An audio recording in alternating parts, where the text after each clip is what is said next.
dia. O município do interior ganhará núcleos de proteção e defesa civil para preparar a população para possíveis desastres. Prefeitura descarta risco da febre amarela em Manaus. Novo medicamento para a prevenção do HIV começa a ser distribuído pela Suzan. Justiça condena município de Maués por demissões em massa no período eleitoral. Flamengo, Palmeiras, Avaí e Portuguesa avançam para as quartas de final da Copa São Paulo de Futebol Júnior. ANAC autoriza a Infraero a reajustar as tarifas de embarque e desembarque. Presidente Michel Temer determina afastamento de 4 vice-presidentes da Caixa Econômica. Investigação mostra que Temer estava ciente das operações em andamento na Caixa. Ministério Público Federal pede 386 anos de prisão para Eduardo Cunha e 78 anos para Henrique Eduardo Alves. Justiça nega pedido para Lula depor novamente antes de seu julgamento. Papa pede perdão por abusos contra menores por parte do clero no Chile. Polícia registra encontro de cadáver no quilômetro 8 do ramal do Brasileirinho na Zona Leste. Estes são os destaques desta edição do Jornal da Manhã, que está começando agora. 5h48. Se é manchete, você ouve aqui. Jornal da Manhã, Rádio Difusora. Previsão do tempo. Eduardo Silva, como fica o tempo em Manaus hoje? O Instituto Climatempo volta a prever um dia de sol com muitas nuvens durante todo o dia. De acordo com esse instituto, é de 75% a probabilidade de chover 8 milímetros hoje. A umidade relativa do ar em 82%, a temperatura do momento é de 25 graus. A máxima, segundo o Climatempo, será de 31 graus centígrados. São normais as operações de pousos e decolagens do Eduardo Gomes. 6 centímetros foi quanto subiram as águas do Rio Negro nas últimas 24 horas. Sua cota agora é de 21 metros e 7 centímetros. Nesta mesma semana, no ano passado, a cota era de 22 metros e 1 centímetro. Quarta-feira, 17 de janeiro. Faltam 348 dias para acabar 2018. Hoje é dia de Santo Antão. Hoje também se comemora o Dia dos Tribunais de Contas do Brasil. O que diz a história? Em 1706, nasce Benjamin Franklin, escritor, inventor e estadista americano. 1910, morre Joaquim Nabuco, político e escritor brasileiro que trabalhou pela abolição da escravidão. 1933, o Congresso americano vota a favor da independência das Filipinas. 1964, nasce a escritora Michelle Obama. Em 1969, os Beatles lançavam o álbum Yellow Submarine lá na Inglaterra. Em 1973, morre a pintora brasileira Tarsila do Amaral. 5h50 em Manaus. As inscrições para a segunda semana internacional de estudos clássicos do Amazonas, realizada pela Universidade do Estado do Amazonas, serão realizadas de 19 de janeiro a 4 de abril. O tema é Educação, Linguagem e Ensino. A reconstrução do papel do educador da antiguidade aos nossos dias. A semana conta com a coorganização da Universidade de São Paulo e da Universidade Sorbonne da França. O evento foi beneficiado pelo edital Parev da Fundação de Amparo à Pesquisa do Estado do Amazonas, a FAPEA. O evento será realizado no dia 30 de maio a 2 de junho de 2018 e terá apresentação de trabalhos individuais, apresentação de banner e ouvinte. O coordenador-geral do projeto, professor Dr. Carlos Renato de Jesus, explica que o evento propõe-se a debater e apresentar pesquisas, não somente, mas com especial atenção na área de estudos clássicos dentro da temática ampla da educação e do papel do professor da antiguidade aos dias atuais. Manaus 5h51. Atletas interessados em participar do primeiro absoluto de jiu-jitsu já podem se inscrever também na Vila Olímpica de Manaus, na zona centro-oeste, na sala de eventos do segundo bloco, das 9 às 12 horas e das 14 às 16 horas. A taxa é de R$50 por lutador e as inscrições seguem até a próxima terça-feira. O torneio, que oferecerá 26 contratos de patrocínios aos melhores atletas, o que soma uma premiação de R$70 mil, é uma realização do governo do estado por meio da Secretaria de Estado da Juventude, Esporte e Lazer. O evento será nos dias 27, sábado e 28, domingo deste mês, no ginásio poliesportivo do Amazonas, Avenida Lores Cordovil 243, bairro de Flores, na zona Centro-Sul, a partir das 9 horas. A enfermeira italiana, que está há mais de 4 décadas no Brasil, anuncia retorno à terra natal e lançamento de livro contando a história da missão Pistoia. A reportagem é de J. Rai. A enfermeira Nádia Vettori, de 73 anos, natural de Pistoia, região centro-norte da Itália, está no Brasil desde 1974. A missão Pistoia, formada por Nádia Vettori, a também enfermeira Berta, os padres César Larroca, Humberto Guidotti, Lourenço Benesperi e o casal de religiosos Estevão e Graça, nasceu de uma parceria entre a Igreja da Cidade Italiana e a Arquidiocese de Manaus. O trabalho social e missionário começou na comunidade de Cacau Pireira, onde já estavam as freiras Bruna Coderni, também italiana, e a belga Gabriele Cougeles. Nádia Vettori viu surgir e trabalhou na pequena vila de Iranduba em 1976 e também atuou em comunidades como Lago do Limão, Ariaú, Paricatuba, Catalão, hoje destruído pelas erosões, etc. Em Manaus, foi coordenadora diocesana da Pastoral da Criança e há 19 anos está na cidade de Balsas, no estado do Maranhão, onde coordena o projeto 13 Dela Nova. Iniciamos esse trabalho numa comunidade perto do Lixão, do outro lado do rio, por isso 13 Dela. E hoje estamos com uma casa muito bela, grande, e faz um trabalho acolhendo as crianças e adolescentes, de manhã e de tarde no contraturno escolar, e oferece para ele música, dança, teatro, tem uma biblioteca com 4.000 volumes, mais de 4.000 volumes, contação de história, reforço escolar, enfim, na casa as crianças, os jovens encontram tudo o que tem para poder melhorar e mudar a sua vida e começar a sonhar algo de diferente. Os 43 anos de trabalho da enfermeira e missionária Nádia Vettori no Brasil vão ser relatados em livros, segundo ela própria anunciou durante visita a Iranduba no dia de ontem. O que você vai fazer a partir de agora? Estou terminando esse período de Brasil. O que eu quero agora é descansar, ler, escrever e viajar. Esse escrever envolve um livro? Também. 1, 2, 3, não sei quantos. Para o Jornal da Manhã, Rede Difusora de Rádio, J. Rai. 5h55 em Manaus. A partir do último fim de semana de janeiro, 100 blocos e bandas tomarão as ruas da cidade em diferentes zonas durante o Carnaval de Manaus 2018. Os eventos contam com o apoio da Prefeitura de Manaus por meio da Fundação Municipal de Cultura, Turismo e Eventos e serão realizados até o dia 3 de março. Do axé ao frevo, da Zona Norte à Zona Sul, o Carnaval de Rua de Manaus tem como tradição a irreverência, a diversidade e principalmente a criatividade do folião, a começar pelo nome das bandas. No próximo dia 27, as bandas do Boteco Ideal, Banda do Chiquita e a 12ª Banda do Tracajá iniciam a folia nas ruas. No dia 28, as atrações serão a Banda do Galhardo e Vitória do Morro da Praça 14. Já em fevereiro, antecedendo o sábado de carnaval, no dia 2 de fevereiro, saem às ruas a Banda do Coronel e a Banda da Baby. No dia 3, as festas serão com a Banda da Bica e a Banda da Difusora. E no dia 4, as bandas a ganharem as ruas serão as a Banda da Baixa da Égua. A Banda H2O tem movimentação marcada para o dia 11 de fevereiro, domingo gordo de carnaval, a partir das 12 horas, no Le Bon Marché, no Conjunto Débora, no bairro Dom Pedro. O Centro de Educação Tecnológica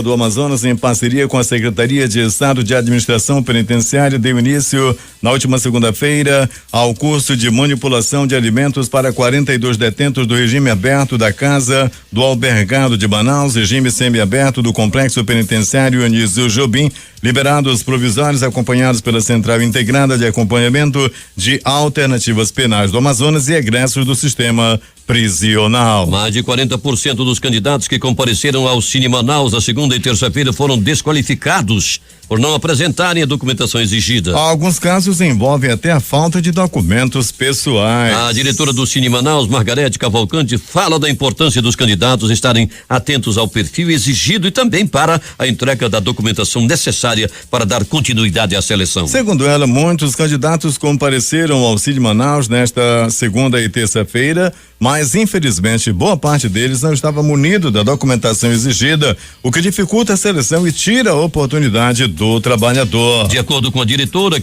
as 15 vagas de chefia oferecidas no início da semana ainda não foram preenchidas, e em muitos casos em decorrência da desqualificação dos candidatos. Os documentos básicos para os candidatos são o RG, o CPF, PIS, carteira de trabalho, comprovante de escolaridade, comprovante de residência e certificação de reservista para homens. Se a vaga exigir habilidades específicas, é importante levar comprovação. A seleção das vagas continuará até a próxima sexta-feira, dia 19, no posto do Cine Manaus, que funciona dentro da ouvidoria do Procon do município, das 8 às 11 horas. No posto do Cine Manaus do Shopping Felipe Dal, em frente ao Terminal 4, também haverá seleção nesta quarta-feira, 17. Hoje, portanto, para novas vagas, como segue. Posto ouvidoria do Procon, Rua Afonso Pena, Praça 14 de Janeiro, ao lado do Serviço de Atendimento Móvel de Urgência, SAMU.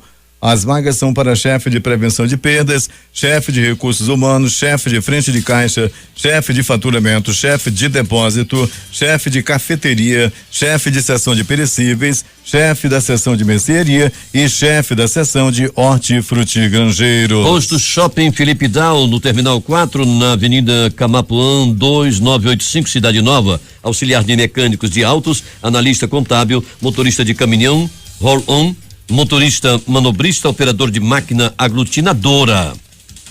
O Jornal da Manhã vai até Manacapuru com Alberto Zegdeg. Muito bem, Eduardo. O prefeito Beto D'Angelo reuniu na manhã de ontem com a comissão de especialistas do programa Médicos do Brasil para tratar assuntos referentes à implantação do curso de medicina em Manacapuru. Na ocasião, estavam presentes o secretário de Educação do município, professor Raimundo Conde, e a diretora do Departamento de Programas e Projetos da CEMED, professora Maria José. O prefeito se prontificou a atender as exigências estabelecidas para que o município seja contemplado com o curso.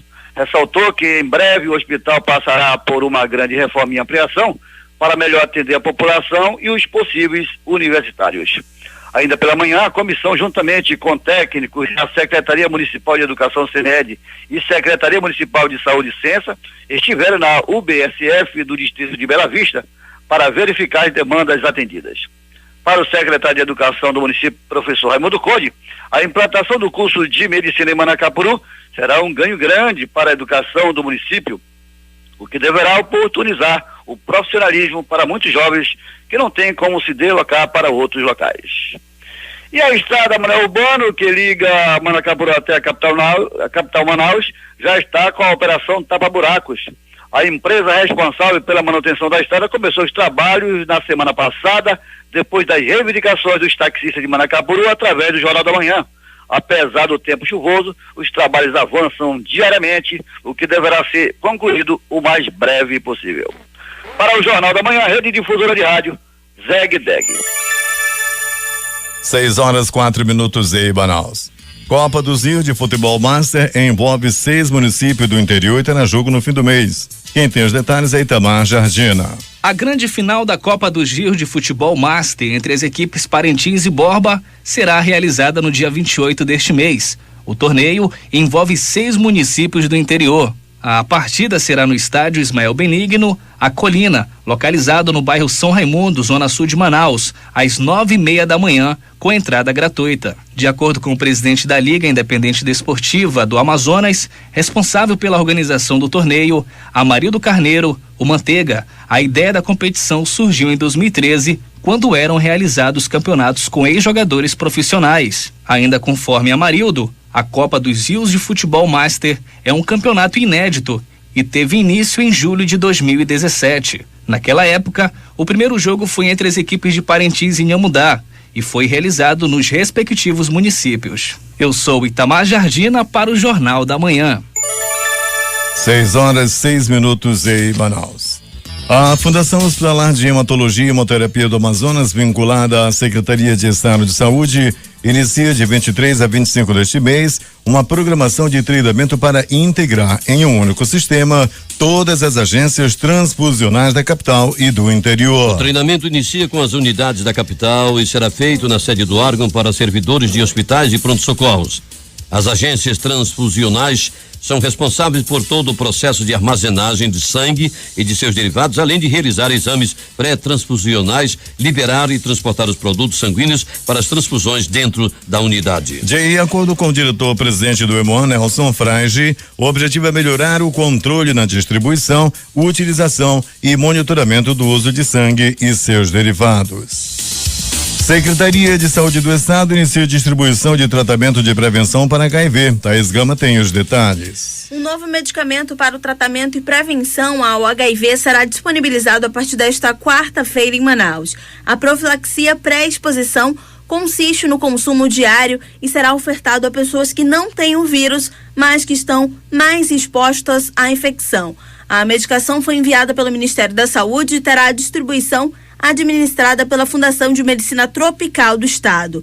O tratamento tem como público-alvo as pessoas consideradas com maior vulnerabilidade de adquirir o vírus HIV, como profissionais do sexo, homossexuais, pessoas trans e casais soro-discordantes, quando apenas um dos parceiros é soro positivo. De acordo com a Secretaria de Saúde do Amazonas, o estado reduziu em 64,8% o número de casos de HIV por transmissão vertical, quando a mãe passa para o bebê durante a gravidez. Com o medicamento, a expectativa é que os índices da doença caiam.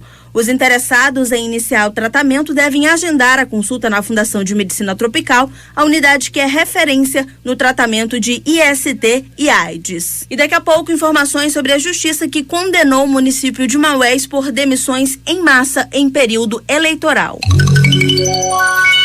6h08 em Manaus.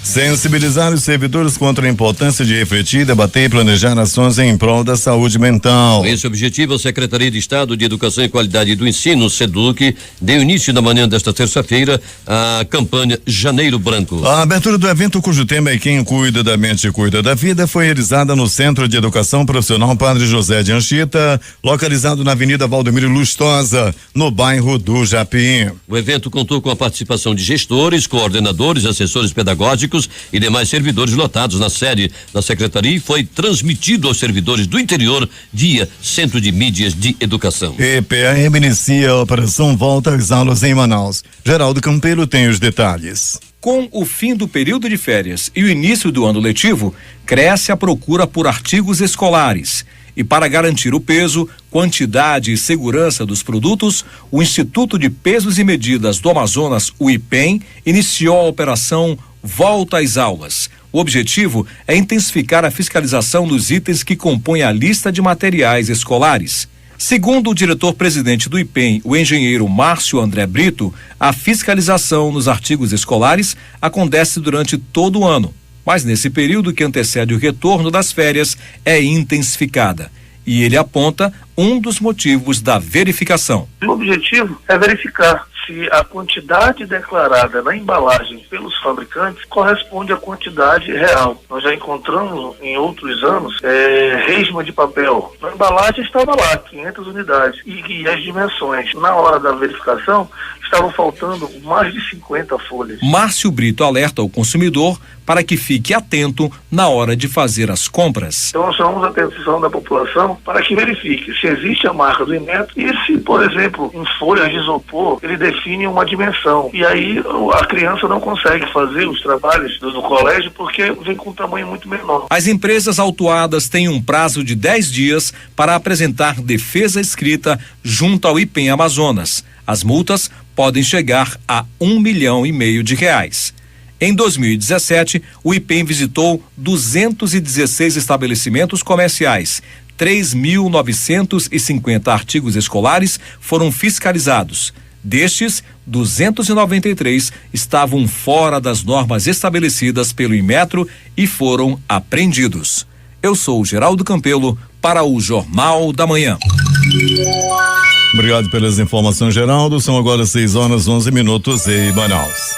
A Carreta da Mulher vai realizar até o próximo dia 7 de fevereiro exames preventivos no estacionamento do estádio Carlos Zamit, na zona leste da cidade. Entre os exames a serem realizados estão ultrassonografia, mamografia e preventivo. Todos os atendimentos terão distribuição de senha a partir das 7 horas para atendimento em 2 horários. pela manhã de 8 às 11 e pela tarde de 13 às 17 horas. Os documentos necessários para a realização dos exames são o cartão do SUS, RG, CPF, comprovante de residência e solicitação médica do SUS. A ação está sendo realizada pela Prefeitura de Manaus por meio da Secretaria Municipal de Saúde, Ciência e de Juventude, Esporte e Lazer, Sengel, e conta com o apoio da Secretaria de Estado da Juventude, Esporte e Lazer, Sengel.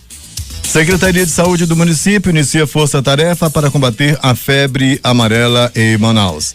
Vamos aos detalhes com Larissa Banheiro. Manaus não corre nenhum risco de ocorrência de surto de febre amarela, como vem acontecendo no Sudeste. A afirmação foi feita pelo secretário municipal de saúde, Marcelo Magaldi, para tranquilizar a população, orientando que não há necessidade de corrida aos postos. A garantia se dá pela ampla oferta da vacina rotineiramente oferecida nas 185 salas de vacinação em unidades básicas de saúde, localizada em todas as zonas da cidade. Há 11 anos, a capital amazonense não registra casos da doença. A subsecretária de Saúde, Lubélia Sá, adianta que a partir desta quarta-feira será iniciada uma força-tarefa de diagnóstico na cidade. A gente vai estar com vamos visitar 28 mil imóveis em Manaus. Tem uma técnica do Ministério da Saúde que faz por amostragem, então tem um sorteio em todos os bairros e um sorteio do número de casas de acordo com o número total que existe. Então tem toda uma continha que faz e aí a gente chega nessa amostragem que é 28 mil imóveis. A Secretaria Municipal de Saúde recebe mensalmente de 30 a 40 mil doses. Em 2017 foram aplicadas cerca de 150 mil doses contra a febre amarela. Na região norte, a vacina é ofertada para crianças a partir de 9 meses até para adultos na faixa etária de 59 anos. Pessoas com 60 anos ou mais devem passar por uma avaliação médica para poder receber a vacina. O esquema é de apenas uma dose dessa vacina comprovada com registro em cartão. A dose é válida para toda a vida, não tendo necessidade de revacinação. Em 2017, foram notificados em Manaus 4 casos suspeitos, dos quais 3 foram descartados, restando um caso ainda em investigação. No ano anterior, foram 3 casos notificados, sendo todos descartados em 2016. A Organização Mundial de Saúde ampliou nesta terça-feira a orientação às viajantes internacionais que vêm ao estado de São Paulo. Como não há possibilidade de prever os deslocamentos internos desses viajantes, trata-se de uma medida ampliada de cautela. Portanto, o estado de São Paulo entrou em alerta máximo. Quem for viajar para alguma cidade paulista deve procurar a vacinação para a febre amarela. Essas e outras informações você acompanha no portal difusora24h.com. Eu sou Larissa Balieiro para o Jornal da Manhã. 6h14 em Manaus. Obrigado, Larissa, pelas informações. O governo do Amazonas, por meio da Secretaria de Estado da Assistência Social, Fundo de Promoção Social e das demais Secretarias de Justiça, Direitos Humanos e Cidadania, de Saúde, de Educação, de Cultura e de Juventude, Esporte e Lazer, firmou parceria com o Fundo das Nações Unidas para a Infância, destinada à realização de ações articuladas junto aos municípios que aderiram à 3ª edição do selo Unicef Município Aprovado 2017 a 2020. Com apoio governamental, 56 municípios amazonenses aderiram à última edição do selo Unicef, aceitando o desafio de fazer mais e melhor por suas crianças e adolescentes. A parceria firmada nesta terça-feira na sede da SES também prevê a oferta de apoio técnico a fim de estimular e fortalecer as gestões municipais no avanço das políticas públicas voltadas à infância e à adolescência. Manaus, 6h15. A Prefeitura de Manaus anunciou que vai iniciar nesta quarta-feira a implantação em fase de testes e orientação do Zona Azul, sistema que promete organizar o fluxo de estacionamento de veículos no centro da capital. Até o dia 17 de fevereiro não haverá cobrança de taxa pelo serviço. O trabalho dos monitores junto às vagas de estacionamento será apenas educativo, orientando os motoristas sobre o funcionamento do sistema. Justiça condena o município de Maués por demissões em massa no período eleitoral. A matéria é de Thaís Gama. O município de Maués foi condenado a indenizar servidores demitidos no final de 2016 pelo então prefeito Carlos Góes, que não conseguiu se reeleger.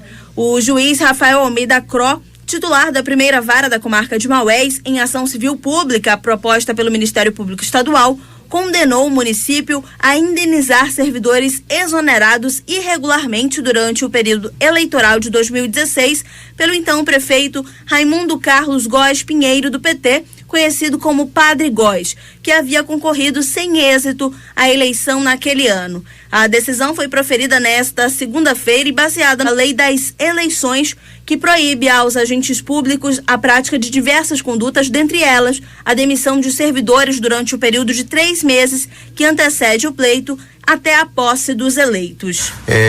O artigo 73 da lei eleitoral, ele veda frontalmente que essas demissões ocorram durante o período eleitoral, justamente para que determinados cargos não sejam utilizados como máquina de manobra política, para que se mantenha uma estabilidade durante o pleito eleitoral. A decisão é bastante clara, com as provas que foram produzidas, e fala por si só, e foi declarada a nulidade do ato de demissão e consequente responsabilização da prefeitura pelo pagamento desse período de 3 meses em que essas demissões não seriam possíveis. Os cargos deveriam ter sido, portanto, mantidos ao longo daquele período.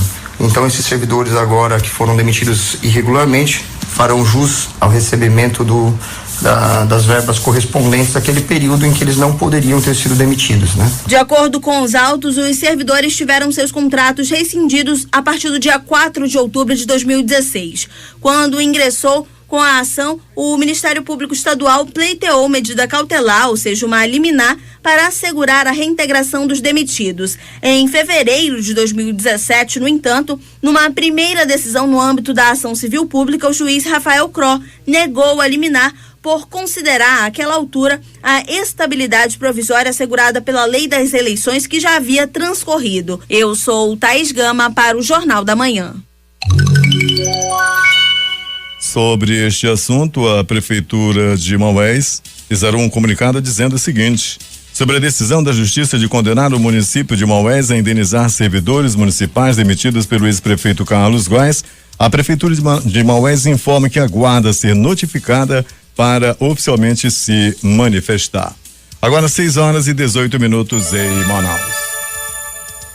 A Prefeitura de Manaus, por meio da Secretaria Municipal de Saúde e Ciência, dará início nesta quarta-feira, hoje, portanto, ao primeiro diagnóstico da infestação do Aedes aegypti de 2018 em Manaus. A partir das 8h, equipes de agentes de saúde realizarão visita domiciliar para analisar possíveis criadouros do mosquito. O ponto de partida será a sede do Distrito de Saúde Oeste, localizado na Rua Comandante Paulo Lasmar, no bairro da Paz. As pesquisas serão feitas de forma simultânea em 3 bairros: Glória, São Raimundo e Santo Antônio, todos na zona oeste da cidade. O grupo de trabalho da Secretaria de Estado de Educação e Qualidade do Ensino, SEDUC, criado para examinar a legalidade de procedimentos em processo de pagamento e reconhecimento de dívidas, definiu o plano para pagamentos desses contratos. A decisão foi tomada durante a reunião de trabalho da equipe.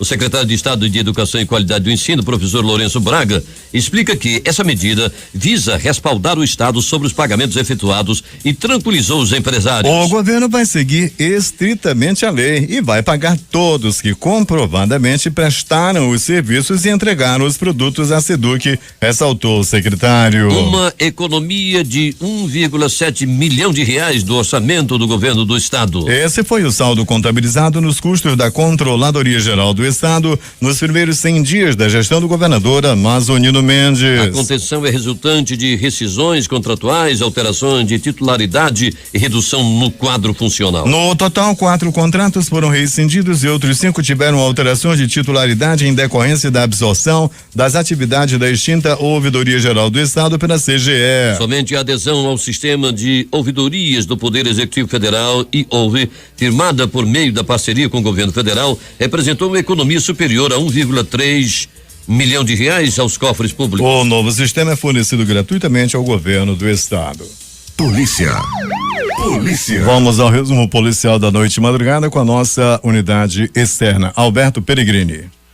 Muito bem, Eduardo Silva e ouvintes do Jornal da Manhã. Uma paulada na cabeça. Foi o motivo que um homem deu entrada no pronto-socorro 28 de agosto, por volta de 19h12. Era a noite de ontem. As informações dão conta de que ele levou uma paulada devido a ter roubado um celular e deu entrada no pronto-socorro 28 de agosto. No pronto-socorro João Lúcio, por volta de 20h30, Um homem deu entrada no pronto-socorro João Lúcio, vítima de uma facada na barriga. As primeiras informações dão conta de que ele levou essa facada nas proximidades do bairro Colônia Antônio Aleixo. Ele não foi sequer identificado e também não se sabe até o momento quem foi que desferiu o golpe na barriga da vítima. Pronto-socorro Platão Araújo. Um homem deu entrada no pronto-socorro Platão Araújo, vítima de atropelamento. Ele foi atropelado por uma moto que vinha em alta velocidade na Avenida Camapuã por volta de 20h30 à noite de ontem. Ficou aquela indecisão. Ele estava no meio da rua. Ele vai ou ele volta? A moto foi, ele voltou, a moto voltou, ele foi. Final da conta, ele saiu atropelado na Avenida Camapuã e deu entrada no pronto-socorro Platão Araújo por volta de 22h10. Em uma grande ação da polícia, um motorista do aplicativo Uber foi resgatado de um sequestro durante a operação da Polícia Civil no bairro de Flores. A vítima foi encontrada com mãos amarradas no porta-malas do carro. A polícia prendeu em flagrante os 3 criminosos. Um deles reagiu e com tiros, mas foi detido. O caso foi registrado no 23º DIP, uma ação aí que participou o investigador Geraldo Filho. Grande trabalho do Geraldo Filho, mais uma vez. Em depoimento, a vítima relatou como aconteceu. Ele disse que recebeu uma ligação e tinha 3 elementos, uma paisana, aliás, os 3 estavam lá ali naquela situação, um deles era menor de idade. Ele foi posteriormente amarrado e jogado no porta-luva do carro. Ele ouviu a discussão que estava havendo dentro do carro entre eles e estavam discutindo se iriam matar ou não o motorista. Daí a ação da Polícia Civil salvou a vida do motorista e prendeu os bandidos. Parabéns aí a todos os profissionais, todos os policiais do 23º DIP, em especial para o investigador Geraldo Filho. Agora, as notícias do Instituto Médico Legal. Saiba agora quem foi para a pedra nas últimas 24 horas. E atenção! Um cadáver foi encontrado. Eduardo Silva, esse caso ainda vai dar muito o que falar. Entenda o caso. Eduardo Silva e ouvintes do Jornal da Manhã, no ramal do Brasileirinho, quilômetro 8, um corpo em avançado estado de decomposição, um corpo de uma mulher foi encontrado. Daí o seguinte, daí segue as investigações e também o mistério. É que nessa área aí do quilômetro 8 estão desaparecidas 2 mulheres, mãe e filha, estão desaparecidas. O marido da mulher e pai da moça, um senhor de 60 anos, fez o BO, está fazendo a procuração das 2 e tal. Só como o estado da senhora que foi encontrada já está em avançado estado de decomposição, somente um exame de antropologia vai dizer se ela é ou não uma das pessoas que estão desaparecidas. Uma hipótese do caso é que possa ter havido um crime aí, né? Um crime passional, podemos classificar dessa forma, já que está desaparecida a mãe e a filha. As informações dão conta de que um caseiro também está desaparecido e que esse caseiro mantinha um relacionamento amoroso com uma dessas mulheres. E por isso a polícia já trabalha com a investigação de um crime passional. O caseiro que seria acusado também está desaparecido. Então, das 3 pessoas desaparecidas, mãe, filha e um caseiro, somente uma dessas pessoas, uma mulher, foi encontrada até agora. E devido ao estado de decomposição do corpo, não dá para saber se é a mãe, se é a filha ou se é outra pessoa. O marido também está prestando depoimento o caseiro que supostamente teria um relacionamento com uma dessas mulheres também está desaparecido. Delegacia Especializada em Homicídios e Sequestros já está trabalhando e muito nesse caso. Há muito que se desvendar, há muito que se descobrir em relação a esses desaparecimentos e esse cadáver que foi encontrado no ramal do Brasileirinho. O Instituto Médico Legal realizou nas últimas 24 horas 69 exames de corpo de delito. E na permanência do IML hoje, o Alberto Brito e o Renato eram os dois que estavam cuidando do livro da capa preta do IML. A reportagem foi de Alberto Pellegrini para o Jornal da Manhã. Loteria. Olha, o sorteio de número 2005 da Mega Sena pode pagar um prêmio de 12 milhões de reais para quem acertar as 6 dezenas hoje. E se apenas um ganhador leva a Mega Sena e investir o montante na poupança, receberá mais de 51 mil reais mensais em rendimentos. Vamos aos números das loterias, começando pela Dupla Sena, concurso de número 1744. A Dupla Sena acumulou em ambas as faixas de premiação. Estimativa de prêmio para o próximo concurso no dia 18, de acordo com a Caixa Econômica Federal, 900 mil reais. Na primeira faixa de premiação, as dezenas sorteadas foram estas: 04, 08, 35, 38, 46 e 48.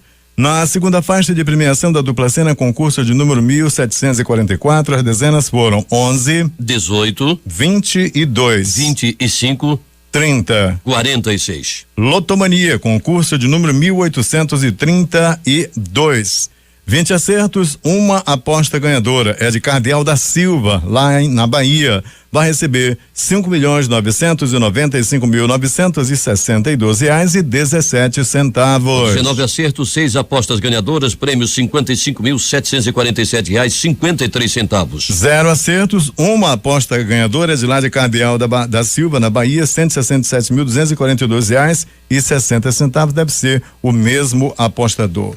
As dezenas sorteadas foram estas: 02, 15, 25, 36, 39, 47, 49, 50, 51, 52, 70, 75, 76, 77, 79, 80, 83, 90, 93, 95.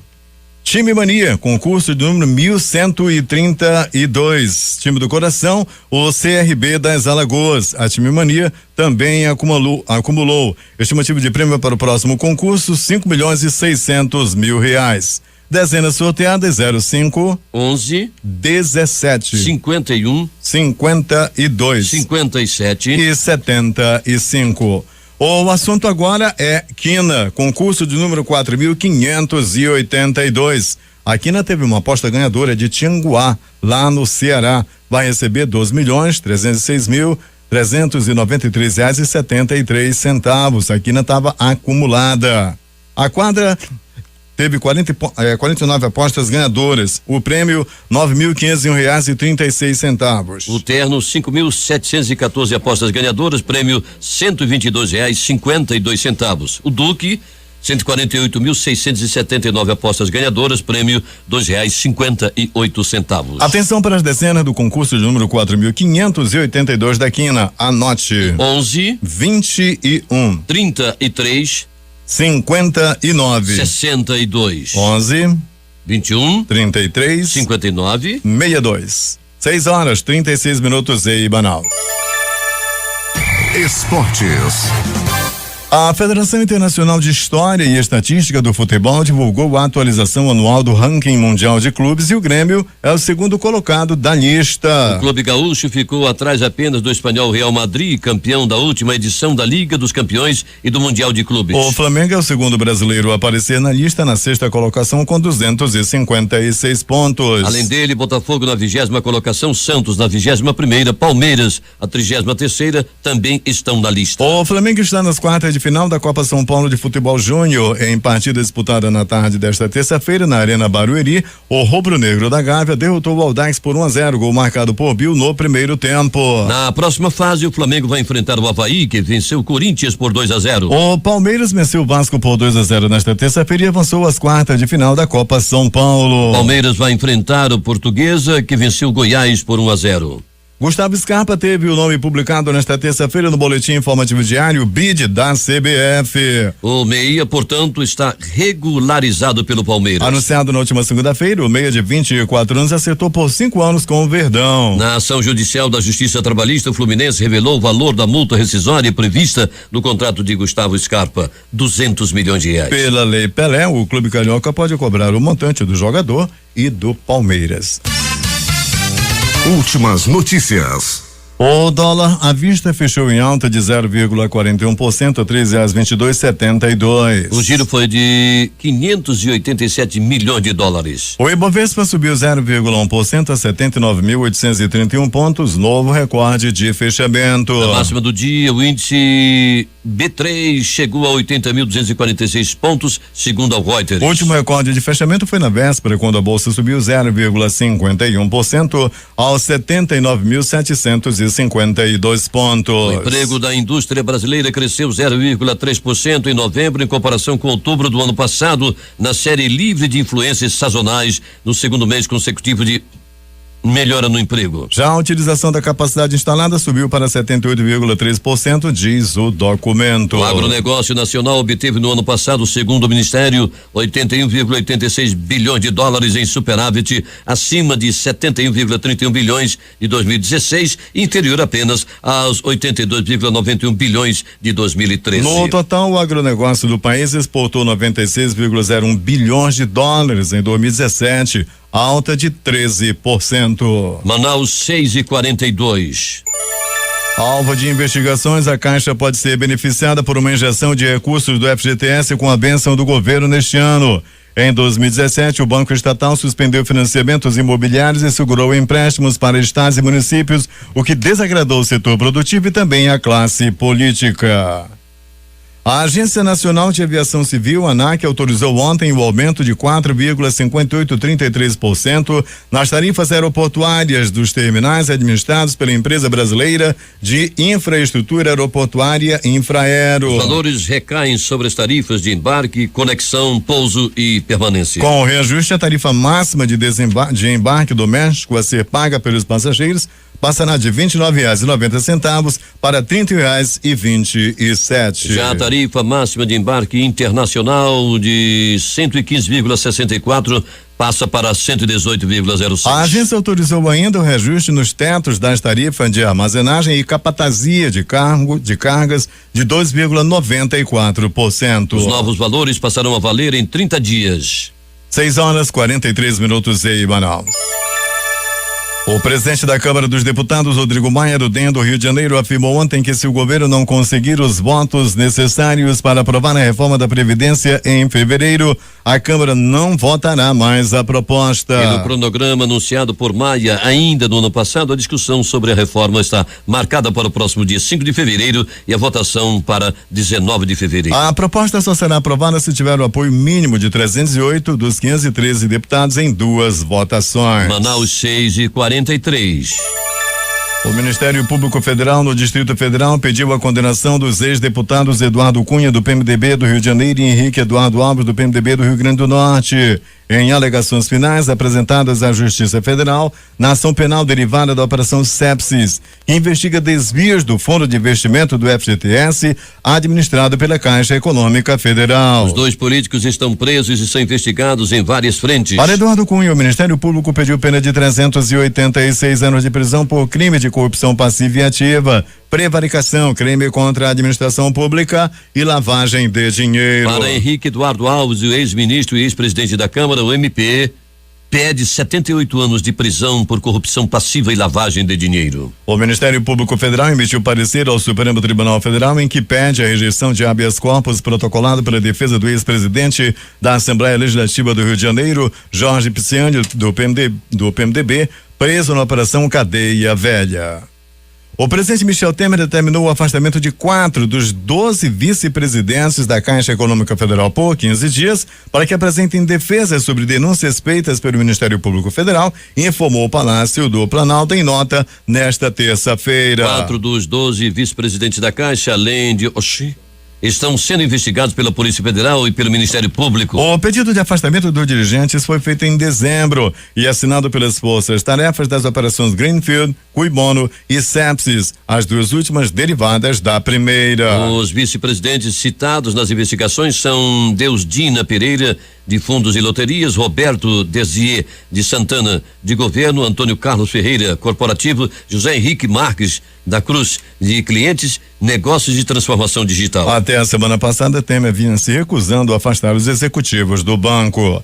Investigação independente conduzida por um escritório de advocacia encontrou indício de que um dos vice-presidentes da Caixa, Roberto Desier Santana, teria fornecido informações sobre operações em trâmite do banco ao presidente Michel Temer e ao ministro da Secretaria-Geral, Moreira Franco, ou atendido a pedido dos dois. A apuração interna foi conduzida pelo escritório Pinheiro Neto e foi remetido ao Comitê Independente da Caixa. O documento também foi enviado ao Ministério Público Federal. O Tribunal Regional Federal da 4ª Região, TRF4, não vai ouvir o ex-presidente Luiz Inácio Lula da Silva antes do julgamento de apelação marcado para 24 de janeiro. Em primeira instância, o político foi condenado a 9 anos e 6 meses por corrupção passiva e lavagem de dinheiro no processo da Lava Jato envolvendo o Triplex. Os advogados de Lula haviam protocolado 2 pedidos para que Lula fosse ouvido antes do julgamento do recurso, um em setembro de 2017 e outro no início de janeiro. Em entrevista ao portal Poder 360, a presidente do PT e senadora Gleisi Hoffmann disse que desconsidera a chance do ex-presidente Lula ser condenado no julgamento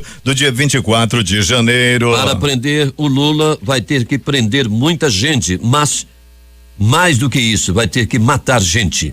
Aí vai ter que matar, afirmou ela. A senadora em questão deveria ser indiciada por incitação à violência e por tentativa de influenciar negativamente os desembargadores do TRF4.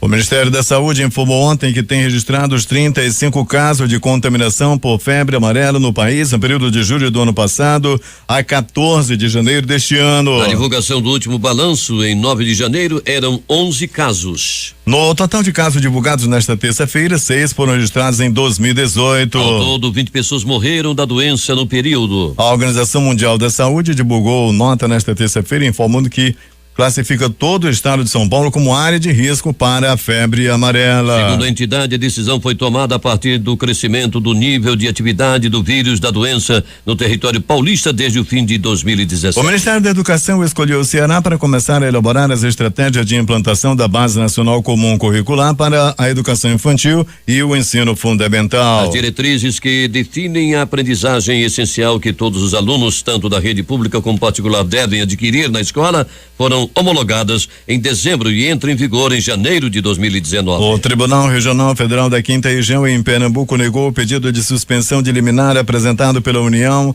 para incluir a Eletrobras e suas subsidiárias no Programa Nacional de Desestatização. O pedido foi indeferido pelo presidente do TRF5, desembargador federal Manuel Erhard.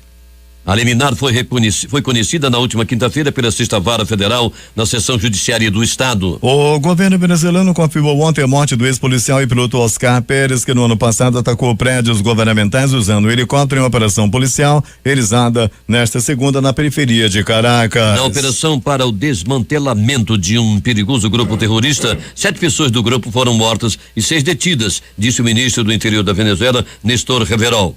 2 policiais também morreram nos confrontos. 50 pessoas foram detidas em uma manifestação contra a visita do Papa Francisco ao Chile e os casos de pedofilia que envolvem sacerdote durante uma missa presidida pelo pontífice nesta terça-feira em Santiago, informou a imprensa local.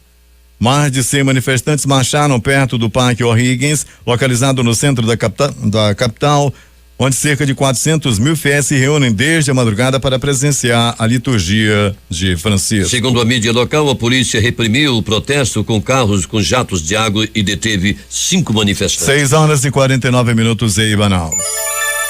As manchetes dos principais jornais brasileiros, começando pelo Globo do Rio de Janeiro. Governo decide que presidente não vai mais nomear os vices da Caixa. Folha de São Paulo. Governo descarta votar Previdência depois de fevereiro. Rodrigo Maia concorda. O Estado de São Paulo. Justiça nega recurso contra a suspensão da privatização da Eletrobras. Correio Brasiliense. MPF pede 386 anos de prisão para Cunha e 78 para Henrique Eduardo Alves. Valor Econômico. Auditoria contratada pela Caixa sugere investigar presidente do banco. Em BH, destaque do Estado de Minas. Para prender Lula, vai ter que matar gente, diz Greifes. Jornal do Comércio do Recife. MEC inicia debates para implantar base nacional comum curricular. Fortaleza, Diário do Nordeste. No Chile, Papa se diz envergonhado por casos de abuso e pede perdão. Porto Alegre, 0 hora. Desembargador do TRF4 nega pedido para Lula depor antes do julgamento. Brasil Econômico. Tarifas de embarque ficam mais caras em voos nacionais e internacionais. Vamos às edições locais que chegam à nossa redação, começando pelo Centenário, Jornal do Comércio. Movimento de cargas cresce 35% no país. Destaque da crítica. Previdência, bancada do Amazonas em cima do muro. Principal matéria de capa do jornal Em Tempo. Indústria vai contratar até 1.000 temporários. Termina aqui o Jornal da Manhã. Participaram desta edição reportagem de J. Rai, Alberto Zegdeg, Tamar Jardina, Geraldo Campelo, Thaís Gama, Larissa Balieiro e Alberto Pellegrini no Boletim Policial. A técnica foi de Itamar Jardina e Hamilton Cabral. A apresentação de Edson Melo e Eduardo Silva. Nossa próxima edição acontecerá amanhã às 6 horas e 30 minutos. Na sequência de nossa programação, mais um campeão de audiência. Tenham todos um bom dia. Agora, na sala de transmissão já está Valdir Corrêa revistando os seus alfarrábios para depois entrar em ação. 6 horas e 51 minutos em Manaus.